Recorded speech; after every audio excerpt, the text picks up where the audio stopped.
How is the Ghana poultry business? How it is growing? If you have any idea of the capacities like layers or broilers, and what is the percentage of growth every year you're seeing in Ghana? The Ghana poultry industry is a growing industry. Over the past few decades, the industry has seen some significant growth. So your country, apart from the production that you're doing within the country, it's not enough, and you're importing around $400 million worth. Exactly. So you mentioned that there are large size farms, medium size, and small size, right? What is the percentage like? Percentage, as you would agree with me, is the small scale. So what government is doing? Is it giving any subsidies to promote that? What are the programs they're implementing to make it successful? The government is ensuring that one of the things that it wants to do is to get the youth into employable training skills. How many layer birds are there? How many broiler birds are there in Ghana right now?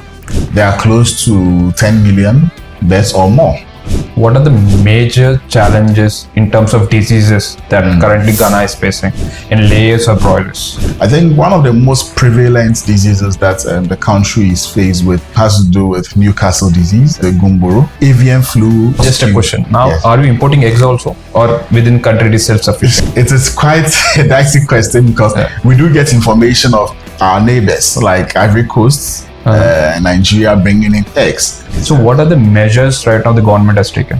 We have, a project that is sustainable, and the project is called the Farm to Table project. So the poultry farming is a very technical job. There are several challenges we face, and it's very important to have a professionals on board like veterinarians or poultry technicians so that they can guide the farmers to how to use a product. So do you think right now Ghana is equipped to that level with the professionals around? Yes, so to an extent, I would say Ghana is equipped, even though we still have some gaps.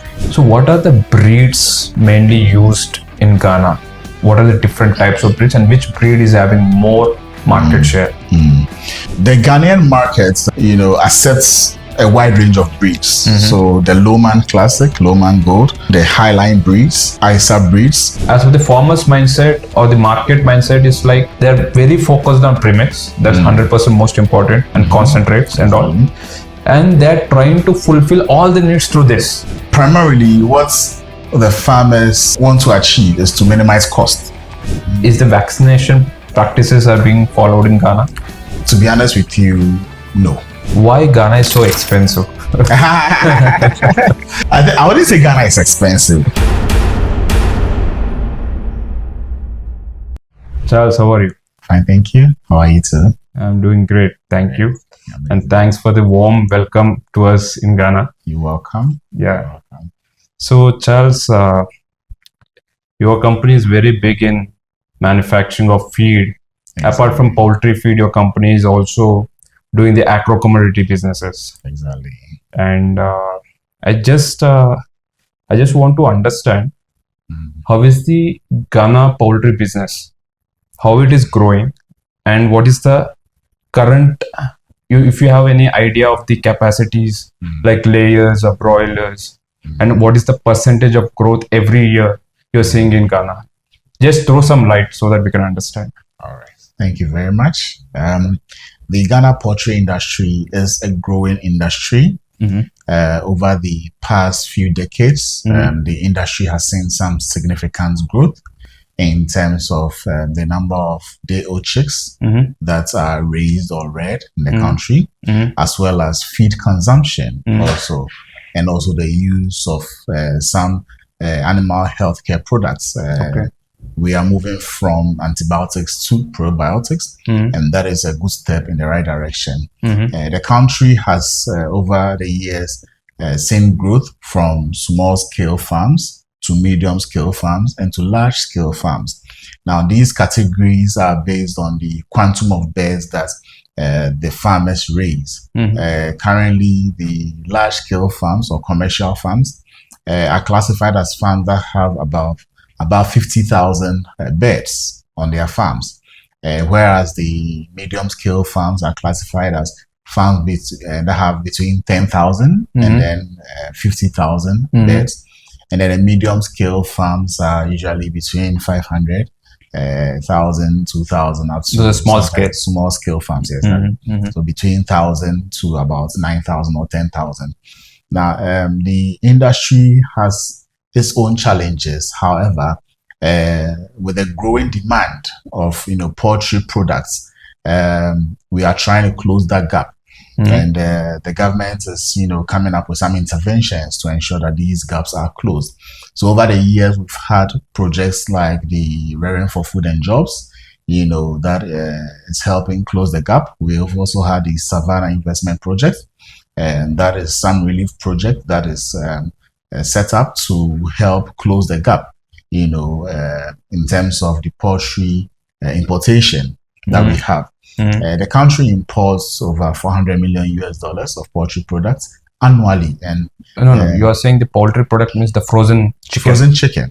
Exactly. Okay. So your country, apart from the production that you're doing within the country, yes, that's not enough, and you're importing around $400 million worth. Exactly. Okay. So it tells you that there is, a big gap. There is a huge market and demand for poultry products in the country, and that is where my company comes in.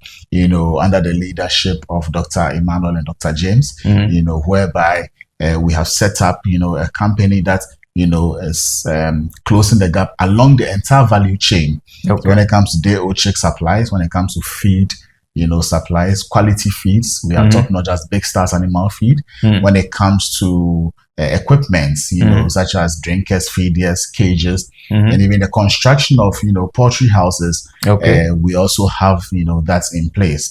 You are dealing with those all activity apart from the poultry feed manufacturing. Yeah, we have it. Okay. So it's a value chain, let me say circle that we are engaged in, and we are ensuring that no stone is left unturned. We ensure that every hole is plugged in, and we ensure that we get the farmers to have value for money, because our rates are also very competitive within the industry. So yes, there are challenges, but as a company, we are doing our best to close those gaps to ensure that we have value for money and also farmers are satisfied. So you mentioned that there are large size farms, medium size, and small size, right? Exactly. What is the percentage? Like how much is the large size, how much is the medium, and small, how much? So the greater percentage, as you would agree with me, is the small scale. They form close to about 45%, of farmers, and then we have close to 38% for medium scale, and then the rest are for the commercial, farmers, large scale farmers. Exactly. Okay. Yeah. And right now, you mentioned the government is pushing for the poultry production within the country to stop the import of this frozen feeds, right? Exactly. So what are the measures right now the government has taken? Okay, so one of the measures the government has taken is one of the flagship programs by His Excellency the President of the Republic, His Excellency John Dramani Mahama, to ensure that we have a project that is sustainable, and the project is called the Farm to Table Project. Okay, what it means is that whatever is produced is consumed by us, and that is going to improve upon the local participation in poultry production. This is going to ensure that every household is able to raise some chicken. In their backyard. So the project's name is Nkoko Nkitenkiten, and it simply means little chicks or day-old chicks, right? So with this project, with this flagship program, the government is poised, to ensure that every household is able to raise some chicken in their home. You raise it for your eggs, for the meats, and then you enjoy. It becomes a passion, at a point in time, but also the end game is to ensure that there is self-sufficiency and self-sustainability, across the country. So what government is doing? Is it giving any subsidies to promote that? What are the programs they are implementing to make it successful? Thank you very much. So the government is ensuring that one of the things that it wants to do is to get the youth into employable training skills. So Big Stars Animal Feed, for example, is coming up with a farm academy where in conjunction with the government's vision and insight, we are going to train over 1,000 youth every quarter Now, these youth will be given skills and the needed, employable skills to ensure that they have hands-on on the job.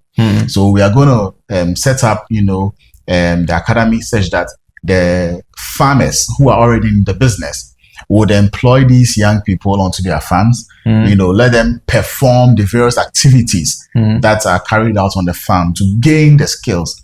Then when they graduate or when they complete, they go out there, they receive some stipends from the government, some support in terms of the OCHICs, in terms of maybe putting up a simple structure that can take about 500 or 1,000 beds. Feed will be supplied to them, vaccines and then animal healthcare products. No, these all will be supplied from government. Will be supplied from the government. Then when the bird starts laying, the government will now come, collaborate with you and help you market your produce. Right. So from time to time, you'll be paying some bits to government, as part of your contribution, towards, the economy, because the government has helped you get to a point where you cannot take care of yourself, gain some employable skills and also get revenue. Okay. You must be able to also, contribute back to the state. And that is, I think, a very laudable idea that the government is coming up with. Yeah. Right. That sounds really fantastic. Yeah. So right now, you have any numbers? How many layer birds are there? How many broiler birds are there in Ghana right now? So currently, statistics has not been one of our, let me say, favorites, areas to, gather information. However, off my head, I can say that there are close to 10 million birds or more. 10 million birds of that's a laying beds. Okay. And then when we look at also the broilers, we can say they are close to 2 million beds. I think it will be more. It should be more. Because the small scale is very unorganized. Yes. So it is very hard to get the very number. hard to get a number, exactly. So it could be more. So give or take, the broiler industry should, be inching close to, let's say, 5 million beds. And I would say the layers should be inching close to 20 million. Yes, it should be inching close to that. Okay. Yeah. Okay. Because there are a lot of people doing, poultry farming and they are not yet recognized. So, yes, I would say 20 million, close 20 million for the layers, and then 10, about 5 to 10 for the broilers. Yeah. So, the poultry farming is a very technical job. Exactly. And livestock farming means there are several challenges we face in the farming, and it's very important to have a professionals on board like veterinarians or poultry technicians, so that they can guide the farmers to how to use a product, what are the preventive measures they have to take, what about the nutrition. So do you think right now Ghana is equipped to that level with the professionals around? Yes, so to an extent, I would say Ghana is equipped, even though we still have some gaps. And that is where we come in, inviting, people like PVS Group, one of the leading brands when it comes to animal healthcare products, and also with their technical knowledge and know-how in R&D. It will be very expedient to, collaborate effectively with the various stakeholders, such as the government and the veterinary services department, to have you train a lot more of our young people, because there is passion in the youth to go into poultry and livestock production, but the technical know-how is usually limited. And so with a stronger collaboration with PVS Group, I'm confident that we should have some of these programs and seminars going on to at least give the youth, that platform to receive knowledge and also transfer knowledge to the youth. Yeah, that's fine, Charles. 100%. We'll do our best in that. Okay. So my question is that, what is the present situation in Ghana? Are there professionals, or still we need that professional support in Ghana to do the poultry farming in a more systematic way?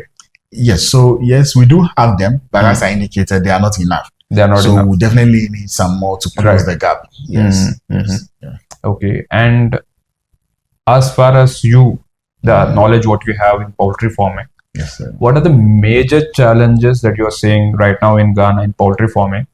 And what are the things what you feel like if these things are implemented, we could go to the next level in poultry farming? What do you feel on that? Okay, so one of the challenges that Ghanaian poultry farmers face is absenteeism. Okay. Yes, not being present on the farm. Okay. Most people see poultry as a hobby, whereby they leave the farms, they are doing other works, and then they go to the farm over the weekends. So they are not present, to experience the real nature of the poultry industry.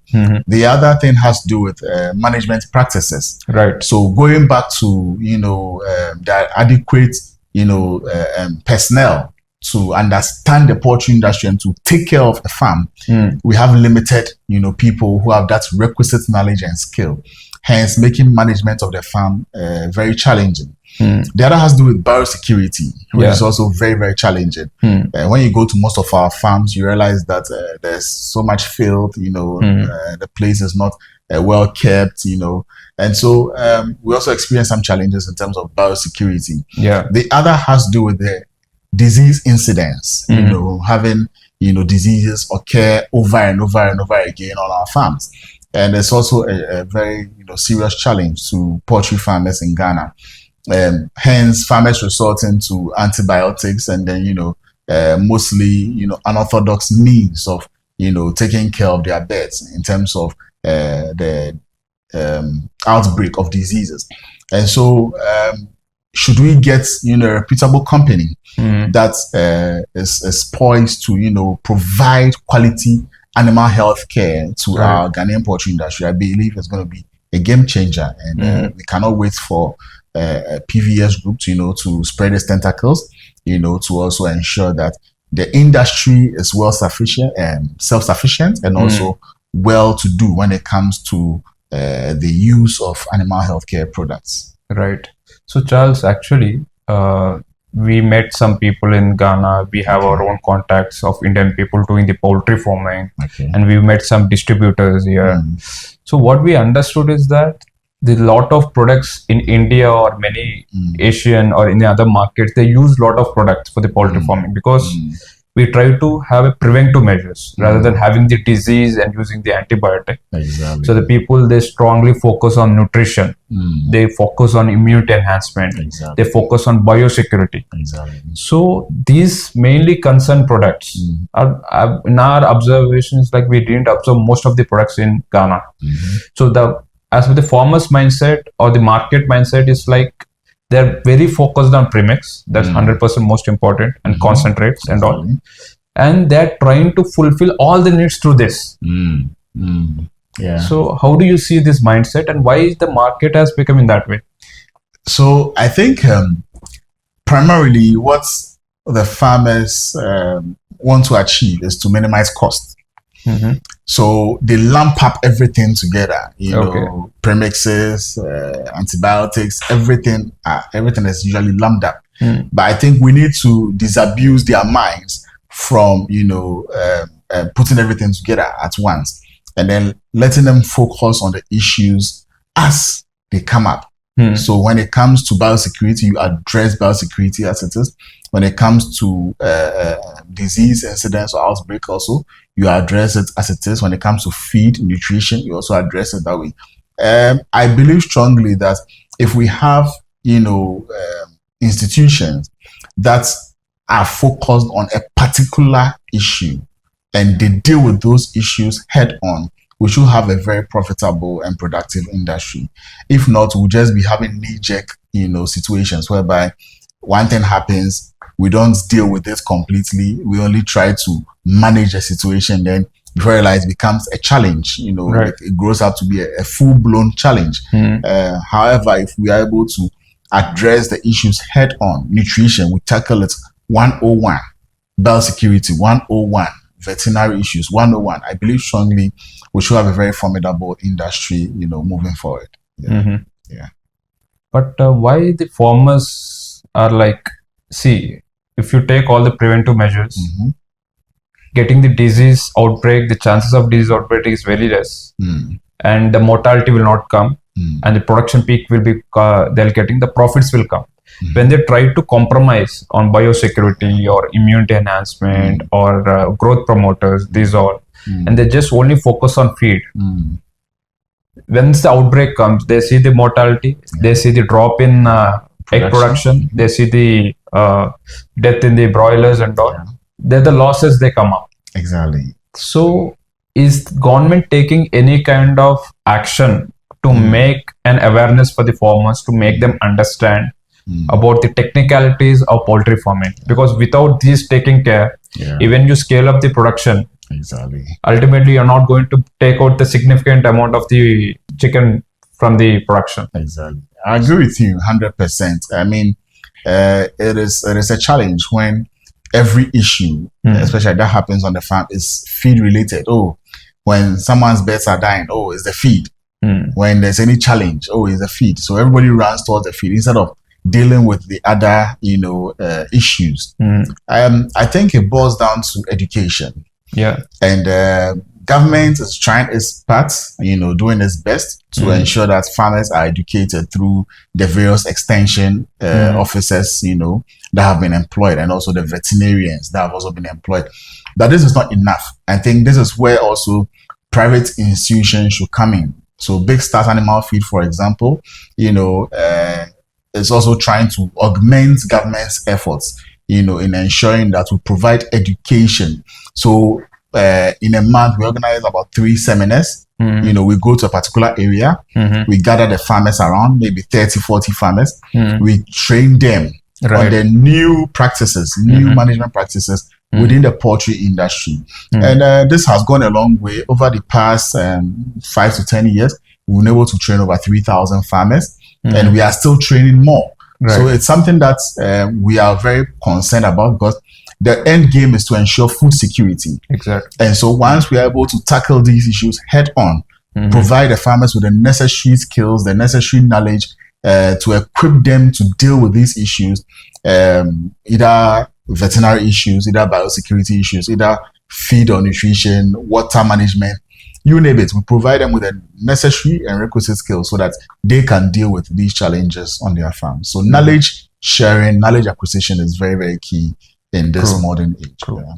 So according to your knowledge, what are the major challenges in terms of diseases that currently Ghana is facing in layers or broilers? Okay, so the major diseases that we are facing are primarily in layers. So Ghana does a lot of layer farming.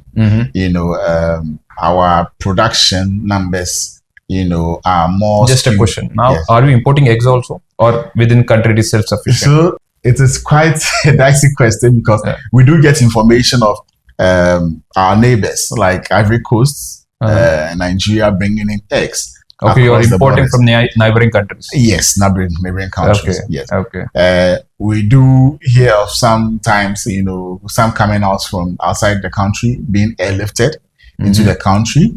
But what I can say is that some time back, we used to be sufficient when the numbers were low, when the population hadn't grown. Now we are about 33 million. So if we do not increase the number of farmers, there's going to be a huge gap. Hence, it will open, the door or the room for importation. Right. So it's all about getting people to appreciate the industry, getting people to appreciate the poultry industry, the need to be self-sufficient in the industry. Because we spend a lot of money to import, these products, these poultry products, and those monies, I believe, can even be invested, into the youth for them to, be able to raise these animals locally. So what about the diseases we are talking about? Yes. So back to the diseases. I think one of the most prevalent diseases that the country is faced with has to do with Newcastle disease, and then also sometimes I would say Gumboro as well. Once a while, seasonally, we do have avian flu, coming through to, cause some havoc. However, research is, far advanced in some of these diseases, and to also provide the needed medicine and then also vaccination to deal with these diseases head on. But I would say, by and large, that these diseases are mostly localized. so you don't have it as a national like everywhere. pandemic. Exactly. So, yeah. They are usually localized. So maybe a particular region experiences it in a few districts, and after some time it is kept. Right. Yes. So right. It is something that we are working at. Now, whatever the diseases you told, viral and bacterial, right? So most of them, they're having the vaccination. So is the vaccination practices are being followed in Ghana? To be honest with you, no.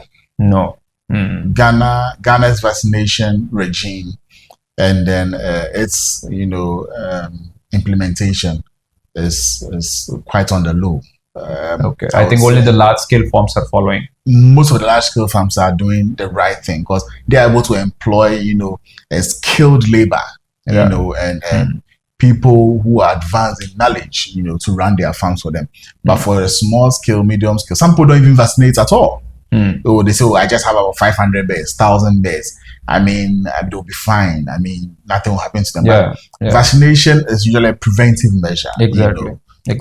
Against viruses and bacteria. So it is something that we need to take serious as a nation and then work at it. Yeah. Right. And what about this? I heard that in Ghana, the layers maximum production is around 75%. And some people told lower than that. And some farms which are following good practices and all, they might be getting around 85 or sometimes 90 they are touching. Yeah. So why is that? Like, again, the management practices issue. Because if you see in other countries, if you see in India, it touches 94, 95. Even when we visited the nearby African markets like Malawi, Tanzania, so there also there's more than 90%. The egg production yield they are getting. So why in Ghana is the same problem of practices? So basically practice, and then also access to quality ingredients for feed production. Here in Ghana, we have a major challenge when it comes to grain acquisition. So there are times of the year where there is shortage of grains.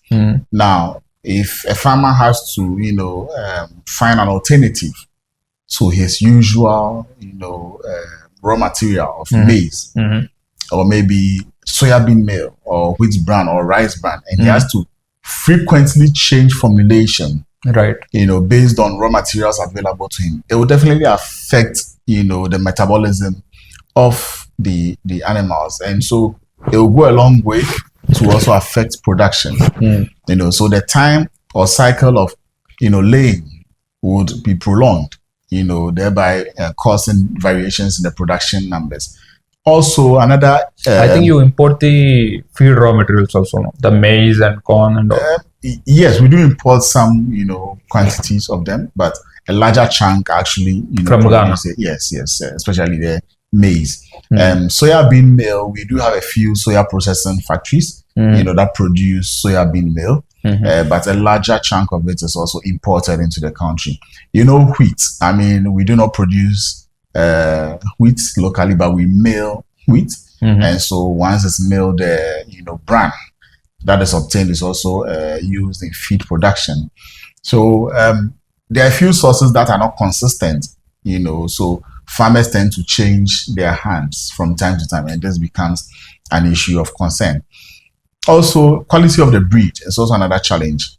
Though we have a few local hatcheries in the country, it is challenging to get the best quality breeds to raise. So we manage, I would say, we manage with what we get, and then also we try to enhance them through the boosters and then the feeds to see if we can get them to produce at maximum rates. But as you rightly said, yes, our average or highest average production rate hovers around 80-85%, sometimes 70-75%. But I would say the large scale farms do well in terms of managing their production levels, and then also the medium scale farmers also do the same.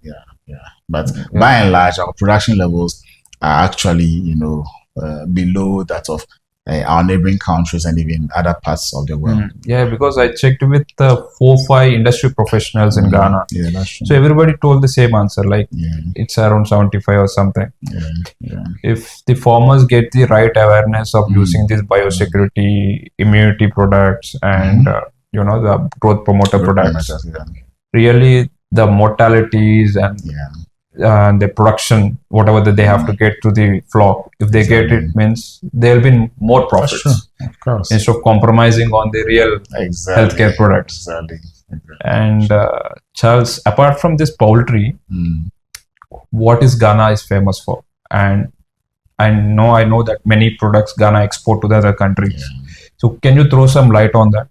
Yes. So our famous cocoa. Ghana is noted for cocoa production. Because ourselves and Ivory Coast have been declared the countries that produce the best premium cocoa. Right. So yes, we do export a lot of cocoa. Outside the country, about 90% of our cocoa is exported. So just a minute. So you are the major supplier? No. So Ivory Coast supply the best quality cocoa. So we ourselves and Ivory Coast supply the best quality cocoa. Okay. But Ivory Coast is the leading country in terms of cocoa exports, as well as even cocoa plantations. And when you ask about the volumes they produce, they do a lot. Right. Right. Followed by Ghana. Apart from cocoa, what else? Cashew is also another cash crop that is exported. A lot of it goes to Asia, Vietnam, Singapore, Dubai, India. They consume a lot of cashew. Right. And the Americas also consume a lot of cashew as well. So yes, these two mainly are what Ghana exports. Okay. And I think we've been right now around 5-6 days in Ghana. Okay. So why Ghana is so expensive? Because I wouldn't say Ghana is expensive.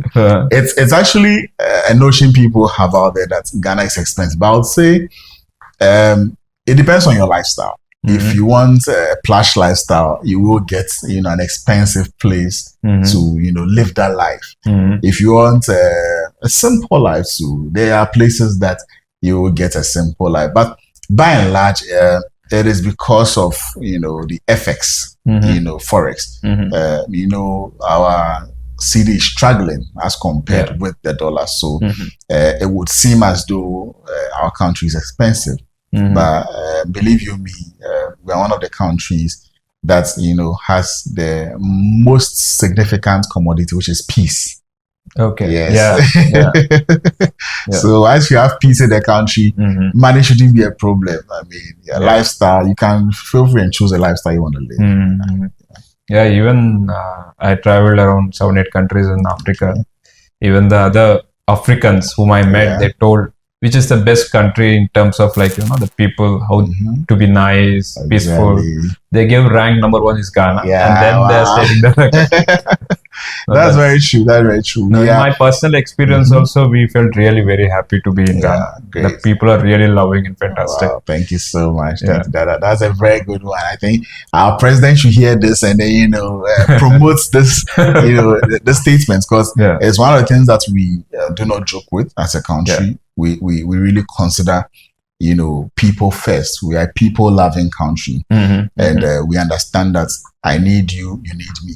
Right. So even though there is war across our neighboring countries, Ghana remains a peaceful country. And over 20-30 years of practicing democracy, we have proven to the world that look, we are a nation to reckon with, because we do not meddle in unnecessary conflicts and wars. We believe in unity. We believe in oneness.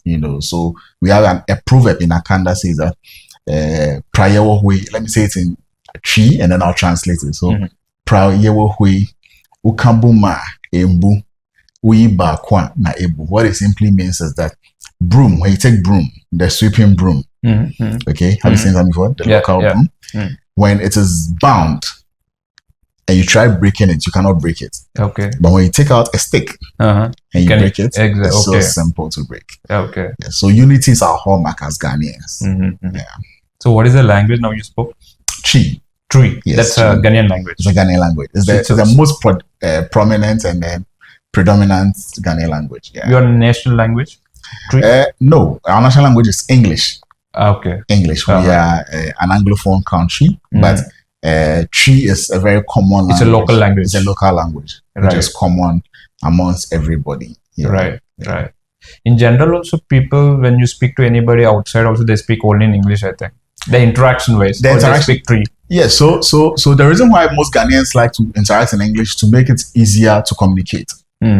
So whether you're a Ghanaian, you're a Chinese, you're an Indian, you're a Lebanese, you're a Syrian, wherever you come from, we ensure that we receive you with English because it is an acceptable, language across the globe. So it makes it easy. Unlike maybe South Africa, where you enter and then they want to be speaking their, local dialects with you.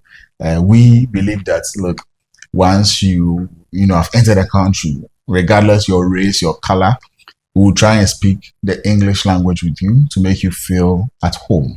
Yeah. Right. That's really fantastic. Thank you. And Charles, one question I just wanted to ask before and I forgot. Sure. So what are the breeds mainly used in Ghana? What are the different types of breeds and which breed is having more market share? Okay, so the Ghanaian market, accepts a wide range of breeds. So the Lowman Classic, Lowman Gold, the Highline breeds, the Isa breeds. So you're talking layers. Okay. Yeah. The Bovans, but the most predominant breeds, I would mention three, and that is the Lowman, okay, the Bovans, and the Highline. Okay. Yes. Can you give there are a few breeds coming up, the Decal, and then the Isa. They're also coming up, but these are the top three out. So can you give the percentage of market share each breed, the top three? The top three, I would say Lowman is topping. Okay. Followed by the Bovans and then the Highline. Any percentage number? Any guess you can give? I may not want to give a bias, but based on my industry expertise, right. The Lowman, which is performing very well. The Lowman.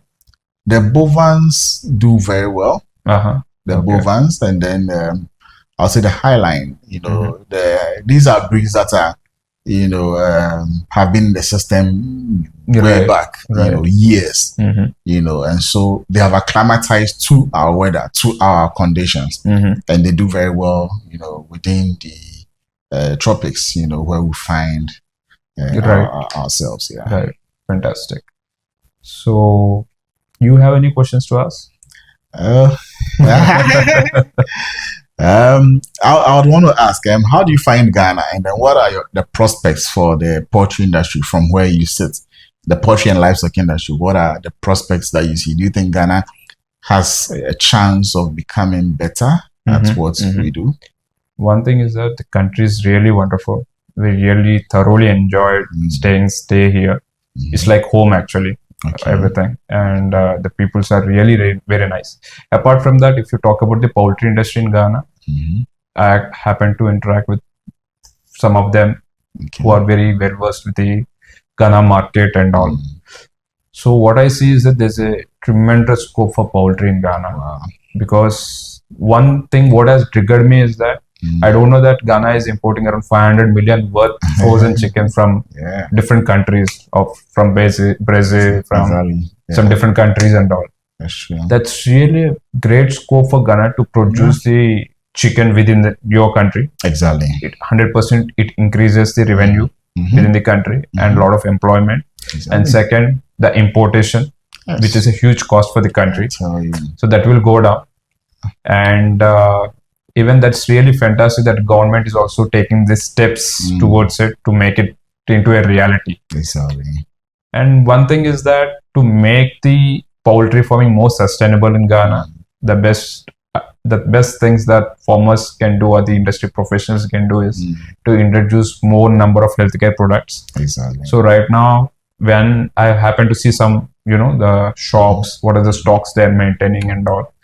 So I observed that they are not having many different kinds of biosecurity products. They're not using any immunity boosters. Yeah. Even for the egg production also, to increase the egg production peak, there are specific products. By using them, you can optimize the production peak. Yeah. So they are not even following those kind of products also. They're purely based on nutrition. Exactly. Premixes, concentrates. When there's an outbreak, you have to use some different kinds of products so that you can recover within a couple of weeks' time. Yeah. But because of not using those products, it is going for months together, following with that low production peak. So if the government focuses on that, making this awareness for the farmers and to the industry people, Ghana is going to flourish in poultry. Wow. That's great. That's great. Yeah. I'm glad you have also seen the prospect. So we are doing our best, as a company, to help close, the gap, to bridge the gap, because now one thing I have to appreciate that Big Star Feeds are focusing to make farmers academy or something, to educate them to make best practices in poultry farming. So I don't think many companies will take such level of toll to make it into reality. You are doing it, and I really appreciate that. And from our side also, what best we can do to provide that knowledge, we like the information, data, the books or the videos, and even we send out professionals from India here, so that we can spread some level awareness that is good possible. That'd be great. So we would be happy to join you in that also. Same. Thank you so much. So Charles, thank you so much for participating in this interaction program, and I hope the people who will watch this video, they'll get a lot of knowledge about Ghana and about the market situation here. And I really appreciate your participation and accepting to be part of this program. Thank you. Thank you. Thank you so and much. thank you for having me too. Yeah. All right.